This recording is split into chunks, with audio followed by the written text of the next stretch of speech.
Aloha! Welcome to another edition of jitzOphrenia. My name is kaiwiko'o. Far left over there, Mr. Moku Kahawai Jonny Varron. Our special guest today from Exodus MMA and from Gracie JJ, Mr. Jason Tanaka. Oh my God.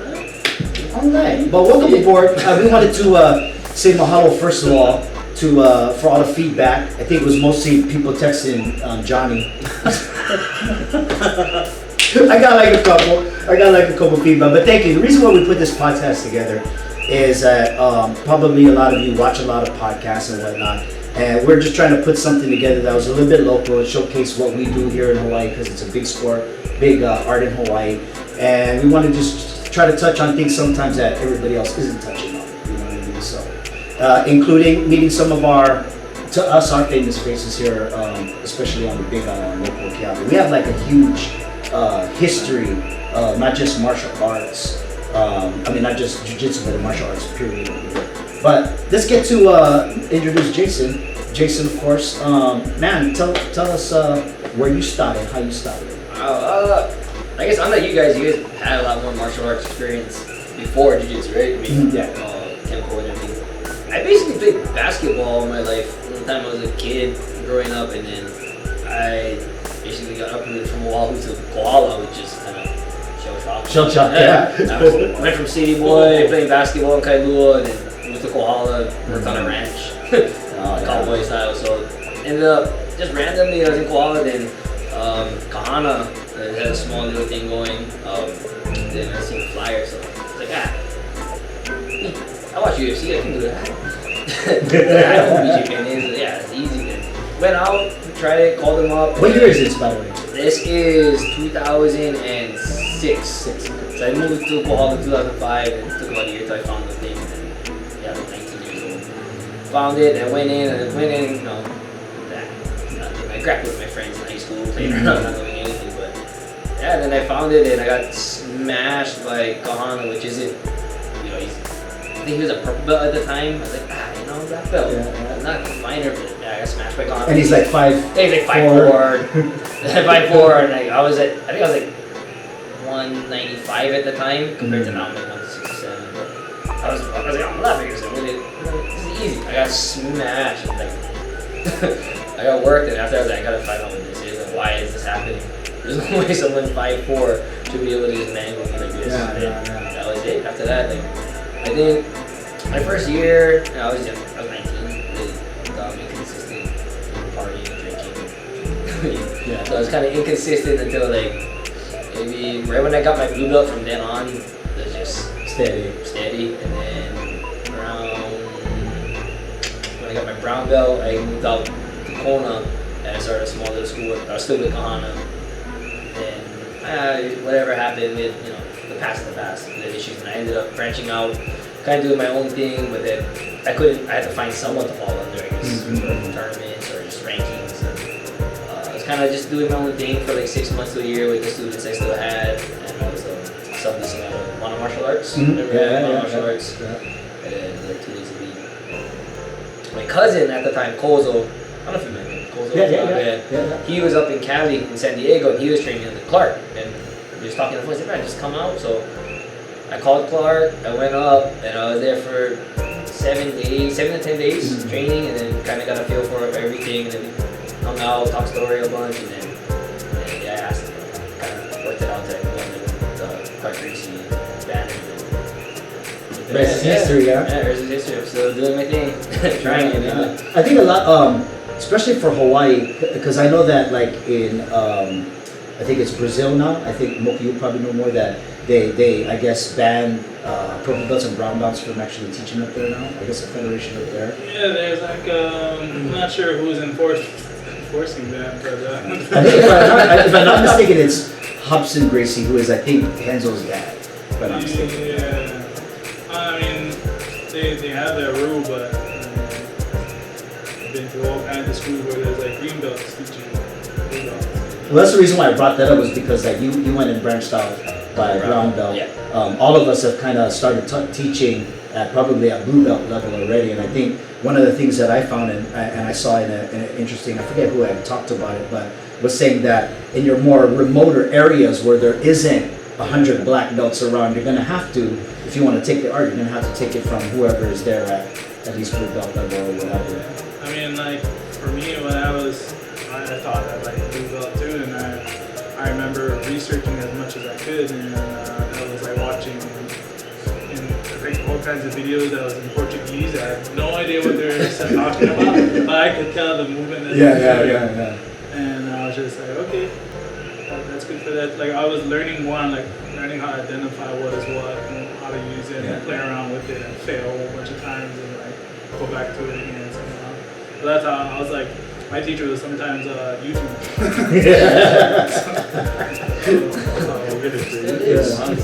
Yeah. Well, Johnny, man, tell us what people have been. You got some feedback on what people possibly want us to talk about or want us to do on the show? The first thing I'll bring up is Bryson Aporto from Foundation called me after. He loved it. And What's up, Bryce? What's up, brother Bryce? We're gonna have you on, Bryce. Yeah, we can definitely. We'll do that funny skit. I'll tell Jazz after. But he said the time where he put me to sleep at Average Joe's, he said that the reason why he did it was that he warned me that you better tap or, just tap if it works. And I said, yeah, I'll tap if it works. So he had the clock choke and I wasn't tapping and he looked under and I was smiling at him. So I don't know because I'm passed out, but he said I was smiling at him. So he's like, nah, fucking Johnny. So he just kept going, kept looking, and I was smiling at him. And then he's like, bro, this guy doesn't tap. And it was like a minute after cranking the clock choke, and then all of a sudden he's like, so that's when he thought he killed me. So he threw off his gi, and he's like, fuck it, you're my best friend. And everybody came like, oh, what is that sound? So yeah, love you, Bryce. Thank you for clearing that up. But that's probably what I'm look like when I'm dead, smiling. So, yeah, I guess Real quick, man, you're right. We do need to get them on the show. I'd like to get on the show and congratulate Bryce, Pawn. Yep. Congratulations on who else? There's like 4 of them, right? Gerald got his? Yeah, Gerald got his a little bit earlier. Yeah. If we're missing anybody, apologies, but yeah. Oh, Adam. Look at Adam. Yeah, Adam. Yeah. He got Big tall, the one that looks like Logan's twin. Yeah. Look at Logan's taller brother or something. Yeah, also the foundation guys are killing it in Japan right now. Hey, today, good job. Yeah, it's happening today as a matter of fact, The one goal I think he got a that goal, they right? like so far is like 2 people got like double bronze. Results might have changed by the time this airs, but I think he got Congratulations. Wow. No, this will be up Sunday, so yeah, cool. But yeah, congratulations, guys. So, anything else as far as because like when I watch podcasts, right? One of the things I remember there was one that, and I won't say the name of it. It's not a bad show or anything, but it's a bunch of white belts, right? And so I'm like, okay, I don't want to hear a bunch of white belts just talking about their getting smashed all the time and what to do about getting smashed. Yeah. And I also didn't want to see just somebody just showcasing techniques all day and being boring about it. And I kind of like the common one, where brother just kind of talks, Ryan Young, where he just kind of talks. Oh, yeah. You know what I mean? Like there's no techniques. I was like, well, maybe we could put something together that's kind of all together or something like that. You know what I mean? Yeah, we can do whatever. Just keep watching and give us feedback. But Bryson wanted to do like a prank call like under a fake name and like a Howard Stern thing. He goes, oh, what happens if all my guy wants to do is do side control and doesn't want to do nothing else, doesn't want to get caught? I said, what are you talking about? Because that was Bryson's thing, was side control. He used to be like, oh my gosh. Like, I actually heard about that. Oh yeah. But you know what? You know who had really, really good side control was freaking Josh Morocco. Oh yeah, He came up with. Josh Morocco is north-south. That's Wait, how do you know about that? I haven't rolled with him, but I've been on map. Oh my gosh, yeah, that was his. Yeah, I've seen him north-south somebody to where you just have to tap because there's no light of day in your future. That was Josh's bread and butter, was pass the guard and he would just suffocate you. Like I've seen him like visiting black belts. I've seen him give up. Like really? And he would think like, oh, you're a black belt. How come you give up? But they'd be like, oh, this is jiu-jitsu. But the way we came up was like, get out. Because no matter what, give out. But some instructors will look at it like that's not even technique. All you're doing is suffocating. Like if you put him in a headlock for a half hour, they'd be like, that's not even. Yeah, like, oh man, I've seen it. He used to get mad. Every time I would have to go against Josh because nobody wanted to go against Josh because he was like 380 maybe 360, like super strong. He used to do this move where.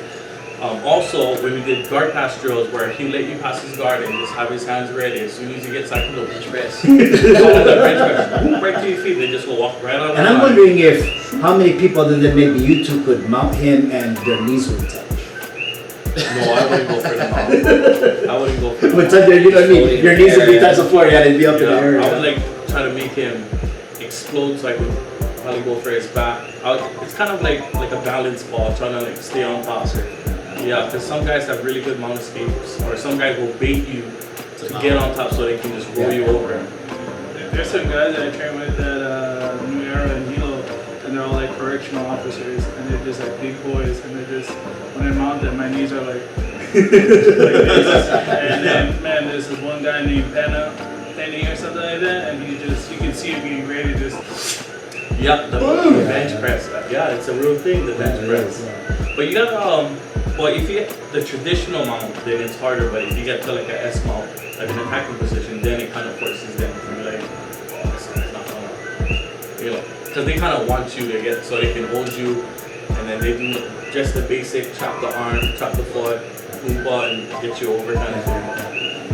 Ultimately, I think that is just bad jiu-jitsu. Like, well, Yeah, but for doing jiu-jitsu guys, they're casual, so they don't. In their mind, they're just like, as long as this guy doesn't hit me, I'm good. I would say from a self-defense and a competition match, you never yeah, do this. yeah. Get the mount so I can roll on you. Well, speaking of which, that's a good segue for that. We were talking about, and a lot of guys do topics on this, but in Hawaii, the difference between jiu-jitsu for self-defense and for competition. And in Hawaii, we're known as, like, anybody that comes to visit from the mainland, they know that when you come to Hawaii, you go to a school, you go to scrap. And I mean, like, some of them know, but then they find out. Yeah, they find out, but they find out that after their role. Like in Hawaii, we just operate a certain way. We just have a scrap mentality. No matter what school you go to, what art it is, there's scrap behind it. Yeah. You know, there's even in the water. Yeah. Oh heck yeah. Get cut off. No, because we're all, you know, it's all about respect. That's why you don't want to come here acting like a douchebag and, you know. Yeah. Unless you're super good, then everyone's like, oh man, that's good. But other than that, everyone's pretty respectful. You have some guys here and there that come in, But it's good that the people kind of know, so they expect it when they come. And I think a lot of that is because of the way that martial arts came up in the beginning. Like, so if you look at, if you go back in the day, even if you go back not so far back, you just like go 80s, 90s, and you look at from the Dennis Alexios to the to the kind of when we were younger, watching the shout out to Khalil Padilla, the Sonny Westbrooks, the Rudy Valentinos of that era, how the scrapping or the full contact, I guess, martial arts that we had back then. And NHB back then. All the Tudo days with the bad boy shorts. Yeah. Oh, there is no bad boy logo on the face. But I think that's where Hawaii has always been. And so I think that if we bring up that between self-defense and jiu-jitsu, I've had this conversation with other guys that train entirely sport. And because of the way that Hawaii people are, we're scrapping anyway. So if you're training specifically for sport, you're learning how to scrap somewhere in there. Yeah. So but a lot of Hawaii schools are doing so good now.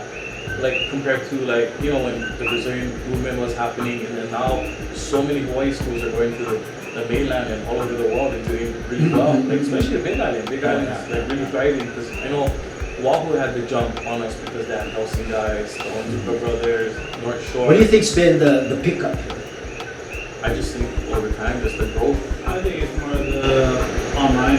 That's what it is. Everyone's more, the information is much easier to get now. Like, than before, I was saying, like, watching these videos. It was all in Portuguese. Yeah, it was all. What's going on? Wasn't really much on YouTube or online. You had to buy DVDs or buy VHSs. VHS, yeah. All the old school stuff. Jason, do you constantly focus on self-defense?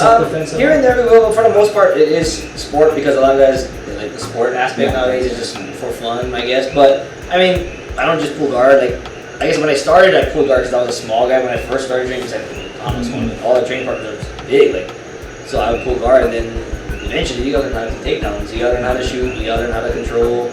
And then I've done some boxing, kickboxing here and there. So like, when we do have the self-defense kind of stuff, I do know. And then the Gracies all have the curriculum that you still have to teach. So here and there we bring it out too. But I think for the most part, if you know jiu-jitsu, you know distance management, or just sport or whatever, you know how to shoot.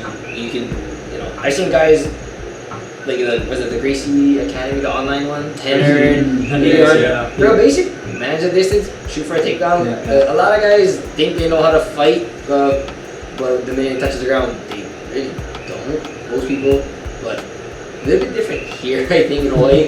Everybody, one of most guys who haven't even trained, they kind of get the idea of, whenever I see our Hawaii school fight online, I was pretty close to old school everything. Yeah, bro. When you watch, like, I trip when I watch those backyard ones. I'm like, man, this guy got some nice kicks, man. Yeah, they're like, and I've taught some self-defense seminars where I'm even telling the women that, like, you may you'll see self-defense stuff where it's like they're doing stuff that looks weird, like, stuff that but we have to teach you here self-defense. The guy that's probably going to attack you probably knows jiu-jitsu. Yeah, he knows a little bit of he knows how to control kickboxing. There's even, you guys saw the one with the 2 girls in the high school that had looked like one of the girls really trained jiu-jitsu. Took her down and the one girl, I don't know, she picked her up slamming. I think so, but she had like in a mountain triangle and everything. Yeah, wow.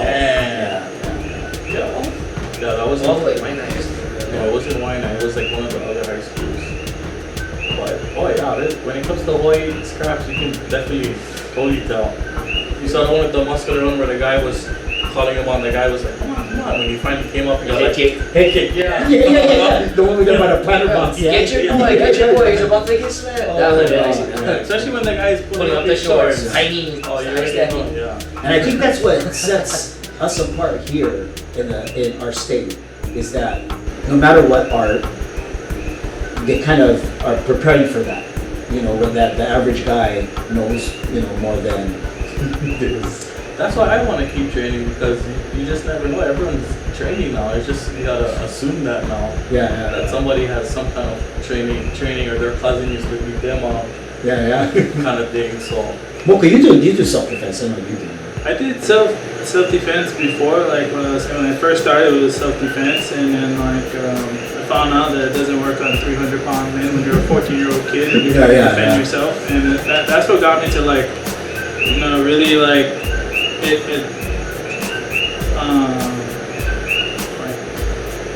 it's really hard to understand how to adapt to training, because for instance, like the headlock escape. When somebody grabs you from behind, you headlock them, and then say it's a 300-pound guy and you're a 14-year-old kid, you're not gonna grab his leg and go like this. You're gonna get powerbombed. Realistically, you're gonna get powerbombed, and the best thing to really do is learn how to backfall, or hit the ground and be prepared for that, because you're gonna go for a ride. And then that's what got me to man, that's so stressful, not knowing what kind of person is gonna grab you and being always scared to okay, what should I do? Grab the knee or backfall? Grab the knee or backfall. It's but then that's when I got into knife fighting after that too. But then I started getting better at knife fighting. Then I was like, you want to run into Moku with a knife. But because you want to run into Moku, he's got a knife. No, but what I was thinking was okay. If I can't solve the problem of the 300-pound guy grabbing me, then if I have a knife, he will let me go, because I'll be like, dude, I'm gonna cut you up, man. But then, after that, I started thinking, would I really use these techniques? Would I really cut someone up? And I was like, I don't think so. I put that on the side, and I decided to do competition. I was like, okay, I can see myself flying on bars. I win the match and be like, okay, good. So that's where I go with the self-defense competition kind of thing. I just try to balance. I just try to teach that they have to know how to hit, how to be able to take a hit.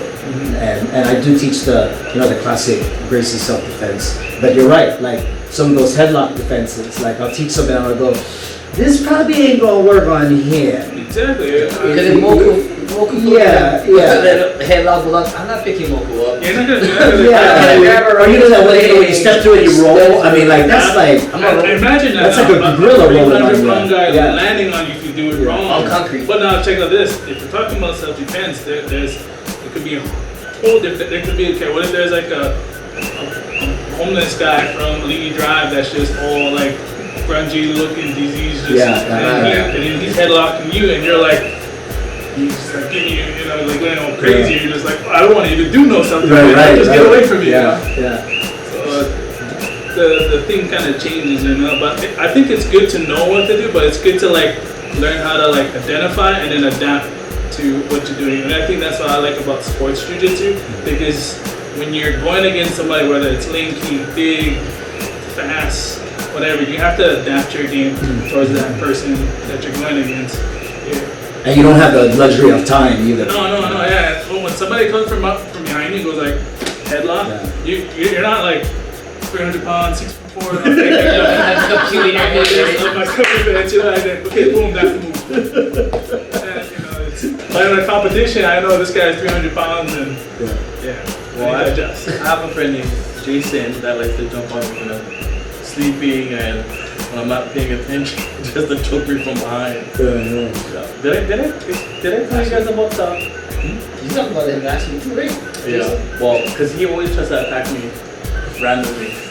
There was like a long period of time when he was like really into. What you're gonna notice through this podcast is that Johnny's friends all do this, right? very hostile friends. Very hostile. She's like, a very exciting life at work. No, it was at that time. Like you gotta walk through working like, oh shit. No, because that's how it was. Because we were still going up, so we had like this little thing, you gotta be ready. And I don't know, I didn't know they were gonna take it up to the extreme.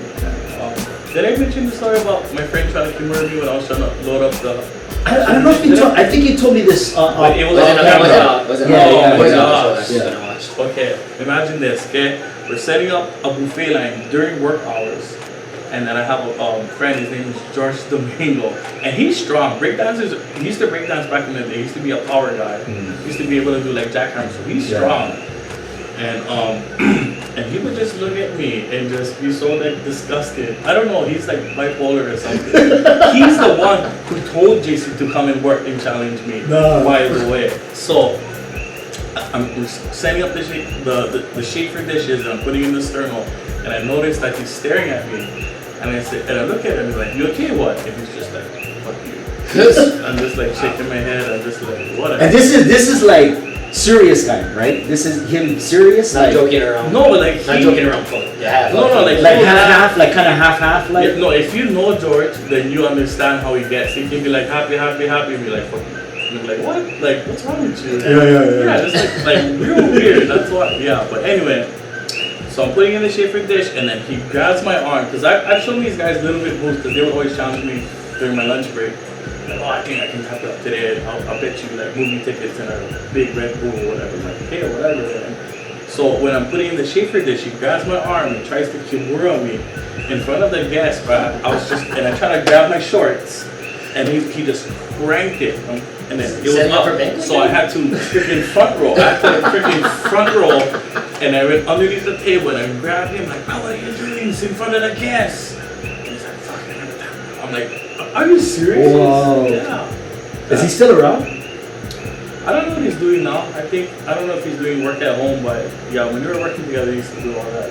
Wow, stuff like that, yeah. But yeah, he tried to kimura me when I was putting in the sternum under the shade from the buffet line. People's already there, just random. But yeah, you gotta be ready.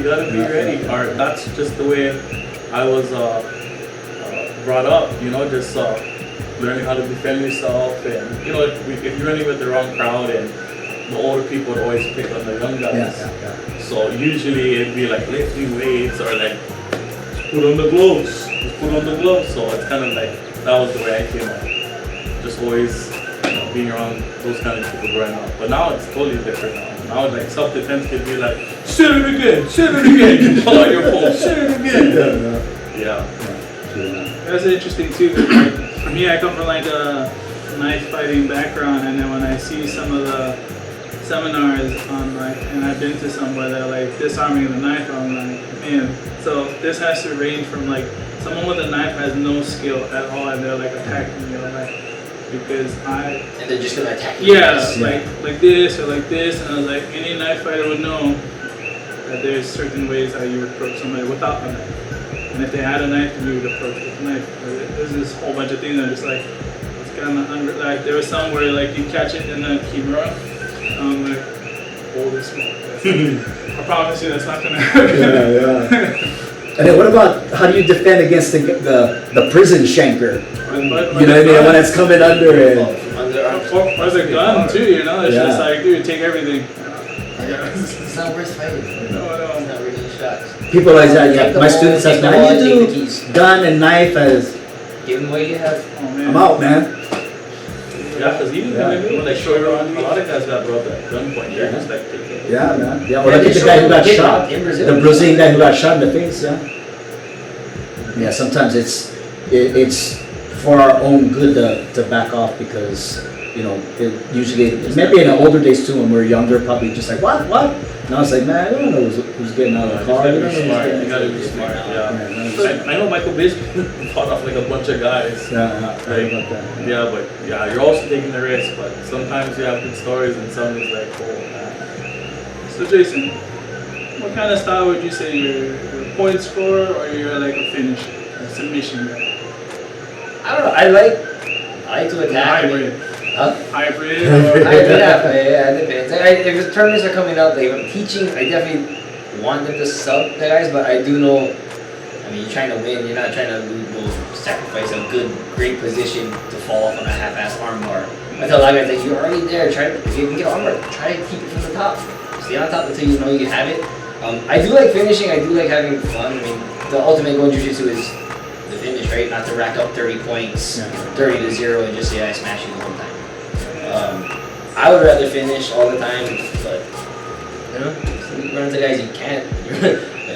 I have easier times against lanky guys than I do with the bigger guys. I don't know if it's just because I'm flexible and I'm lanky, so it's easier for me when the big guys come in. Like when I roll with you, obviously, I don't really stand much of a chance there, but I try. I'm gonna try and pull whatever I can. And then when he rolls with me, where that leg came from?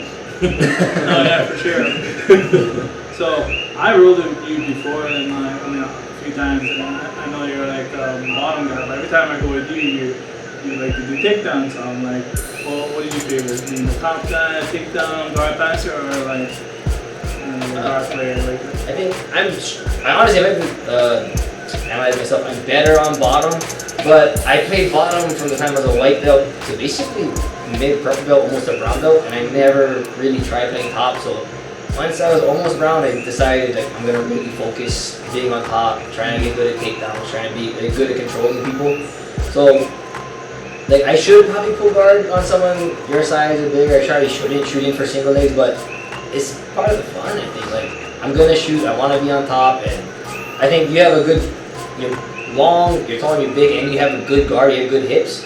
So I feel like if I can work on my passing against you, like I think I tried cartwheeling over you a couple of times, wasn't very successful. But I tried, like if I work at it, I tried diving kimuras, I tried anything, and then I'll adjust from there. If it didn't work, figure out, maybe I didn't move this side, one side to side enough to get you guessing, and I just kind of a little bit too direct maybe. But I am better off my back, but I really enjoy the top more. It's like one of those things, like if you get really good at something, then you kind of, say, oh, I already know how to do it. Try a different aspect, and I enjoy passing more than I used to, and I do enjoy passing now and playing top. But if I had to say where I'm better at, probably is the bottom. I think most people would say that. If I have any reputation, is my guard is better than my top. I used to play a lot of spider, and also now kind of mixing with reverse WEs and stuff. It's always changing, I think. Yeah. I think just like anyone, you go through phases, right? Like, a few years ago, I really favored playing the Darces and Anacondas. And within the last 6 months to a year, I've been playing a lot of Kimura traps with everybody. That's what I noticed too. When I was talking with you, I kept seeing you go for Kimuras, and then I was like, oh, interesting. And like, for me, I was like, I was like, yeah, please, can I just take my arm? But I was just like, okay, I want to try and see how I can like escape from this position. And then I was like, oh, this is bad. There's always a learning experience for us. I think almost anyone, it doesn't matter if they're a white belt or anything, there's always something you can learn from a good position of anyone. Whether I'm in offense or if I'm letting one of my students pass, and they pass a certain way, maybe it's a little different than other people. I can maybe get a different angle than I'm used to, but definitely rolling with black belts or any of the high level guys around me. It's always fun. Especially now that I teach more than I get to train for myself. So it's fun, like whenever you can come open mat, it's always fun for me. I don't care if I lose for a whole hour and a half, whatever. It's fun. It's better than. There's no losing. Yeah, Jiu-jitsu. Exactly. Yeah. It's only learning. Yeah. Only learning. How about you, Johnny? What would you say your style would be? Well, I always start from the bottom. Everybody, you know. By the way, thanks for Ash Guard. I love it. Thank you, brother. It's a throwback. Yeah, you two go nice roll. Yeah. But yeah. Sorry, we don't sponsor us. No, but What's fun? no, actually, I like sponsors. Just Satan was sponsoring me and my daughter. Oh, I seen that. Yeah. Do that, but You went to the Vegeta. yeah, Great. I know, man. That was a fun time. And then my half guard. My goal is to start from the bottom because I'm not the skinny kid I was back in the day, so I give like the lighter guys the benefit of the doubt. So I start from bottom. I try to go half guard, half butterfly, whatever. I just play with whatever. Because that's the good thing about jiu-jitsu, you can do whatever you want. So I try to stay away from my half guard, and I'll usually start from the bottom, open guard, and I'll just try to work my way on top. But when I get on top, most of the time you just see the